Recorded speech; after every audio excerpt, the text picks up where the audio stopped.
Hello, sixth graders. Today for the 15.1 lesson, we are going to be using a formula to find the volume of a cylinder, and I can ask for help understanding. Hopefully you watched the introduction video. I know it was a little bit silly, but it actually did do a great job of introducing to you how to find the volume of a cylinder. So we found volumes of other shapes earlier this year, and now we're moving on to a few new shapes for this chapter. So first, in your notes, the general formula for finding the volume of any shape is the area of the base times height. Well, in this case, because our base is a circle, we would have to find the area of the circle, which you know is pi times radius squared, and then we would times that by the height. So the formula we use for the volume of a cylinder is pi times radius squared times height. So first example, it says find the volume of a cylinder with a radius of 6 feet and a height of 3 feet. Round your answer to the nearest tenth. So first I'm going to replace pi, radius with 6, and of course it's 6 squared, and then height with 3. Now, like I said, you can use the pi key on your scientific calculator. If you don't have a scientific calculator or can't find the pi key on your calculator, that's fine. Just use 3.14 for pi. But know that the answer that you're writing down might be a little bit off because of rounding. So pi times 6 squared would be 36 times 3. 36 times 3 is 108, so the most exact answer would be 108 pi. But they said to round the answer to the nearest tenth, so the approximate answer would be 339.3 feet cubed. So again, this is the most exact answer. This is the estimate. Because they want me to round the answer to the nearest tenth, that is the closest answer that I can give. You can pause the video and do this one on your own. All right, to check this one, so again, the height here is 15, the radius is 4. So pi times radius squared times height. So pi times 4 squared times 15. Well, 4 squared is 16, so 16 times 15 would give me 240 pi, and that's the most exact answer. But to round this to the nearest tenth would be 754.1 actually. You get on your calculator 753.98. Well, obviously that would cause that number to go up and then this number to go up, so it would be 754 feet cubed for your most exact answer for that one, rounding to the nearest tenth. Example 2 is a little bit trickier. The height of a cylinder with a diameter of 4 yards and a volume of 88 cubes. Round your answer to the nearest whole number. So now we're given the volume, we're given a diameter, and we're looking for the height. Well, one tricky thing is they give you the diameter, but to use this formula, I actually need the radius. Well, given the diameter, that's the distance all the way across. The radius, of course, would be half that distance, so that means the radius is 2 yards. So now I'm going to fill in what I know into this formula.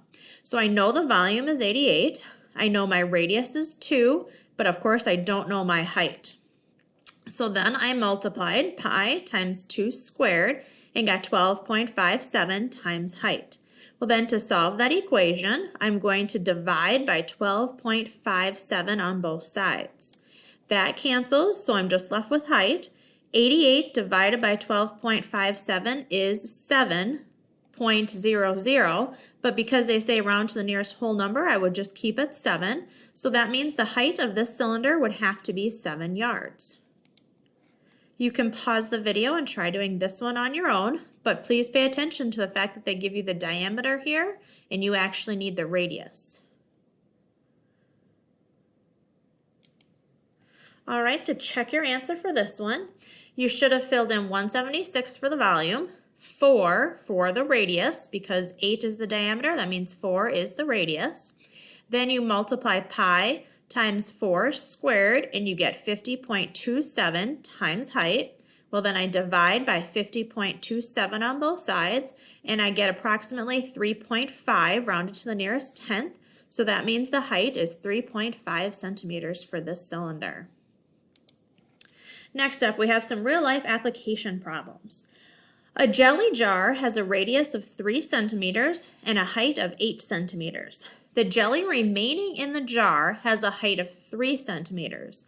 How much jelly is missing from the jar? So if you imagine a jelly jar, you have jelly in this part right here, and that measures 3 centimeters. But the question's asking you how much jelly is missing from the jar. So that means my height for this container is actually 5 centimeters, and that's the amount that's missing from the jar. So now I use my formula, pi times 3 squared, because it gives me my radius is 3, times the height that is missing, which is 5 centimeters. So pi times 3 squared times 5 gives me approximately 141.37 centimeters cubed, and that would be this part that is remaining in the jelly jar. You can pause the video and answer this one on your own.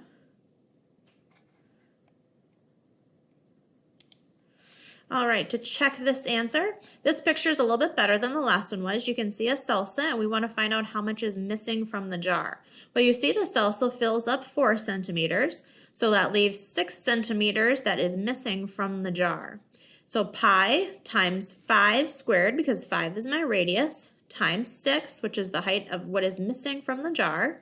Pi times 5 squared times 6 is approximately 471.24 centimeters cubed. Another real-life application problem. About how many gallons of water does the water cooler bottle contain? And it gives you the conversion. 1 foot cubed is approximately equal to 7.5 gallons. We'll do the conversion as soon as we get the volume of the water cooler bottle. So again, pi times radius squared times height. Now, one thing to pay attention to is they give me the diameter here, but I actually need the radius. So if the diameter is 1, that means the radius would be 0.5. So it would be pi times 0.5 squared times 1.7. That gives me approximately 1.335 feet cubed of water.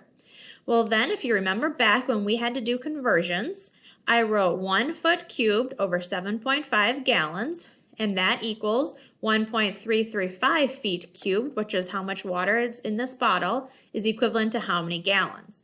Now to solve this proportion, I would multiply 1.335 times 7.5, and then of course I could divide it by 1, but the answer that I would get would be this is a 10-gallon bottle of water, which makes sense because that would make sense that it would be a number that would be easy for people to understand in our metric system.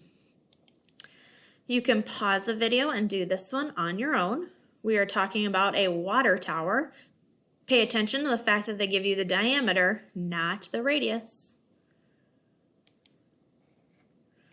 All right, to check this one, so volume equals pi times radius squared times height. The radius, like I said, is not 15, it is 7.5 because the diameter is 15, so half that would be 7.5 times the height, which is 5 meters.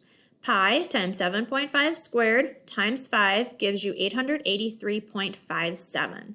So then I use this conversion. 1 meter cubed is approximately equal to 264 gallons. So 1 meter cubed over 264 gallons. Well, I have 883.57 meters cubed, and I want to find out approximately how many gallons that is equal to. So 883.57 times 264, of course, divided by 1, gives me about 223,263 gallons. Now, you've probably noticed that Onalaska does not have a water tower, but if you travel to most towns in Wisconsin or Minnesota, you will see that most towns do have a water tower. The reason we don't have a water tower is because we're so close to the Mississippi River, so we get water from that source. All right, it is time for your homework assignment. So at page 676 to 677, numbers 1 through 15, 17, and 21 through 24, and we'll get started on it together. Question number 1 says, which is different? And then find both answers. So how much does it take to fill the cylinder? What is the capacity of the cylinder? How much does it take to cover the cylinder? And how much does the cylinder contain? Well, these three are all different descriptors for finding volume.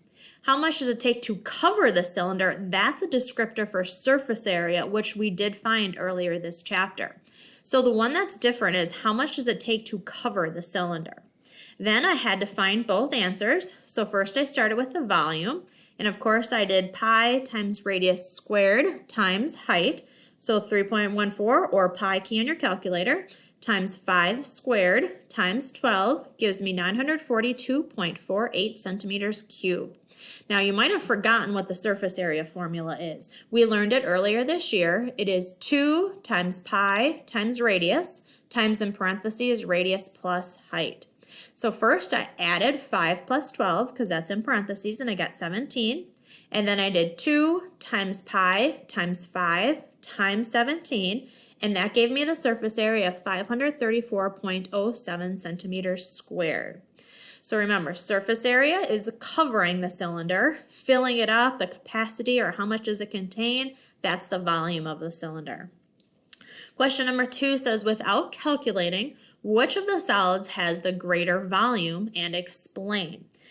And if you look closely at these two shapes, you see they have the exact same dimensions, but the cube would have a greater volume because the cylinder would fit inside of that cube and it would still have room left over for the shape. So the cube would hold more than the cylinder would. Now there are some real life shapes that are shaped like a cylinder versus a cube. Sometimes people just like the shape of the cylinder more than they like the shape of a cube, but the cube would hold more than the cylinder would. Remember, if you have any questions, you can always email me and I will get right back to you with an answer to your question. Thank you for watching.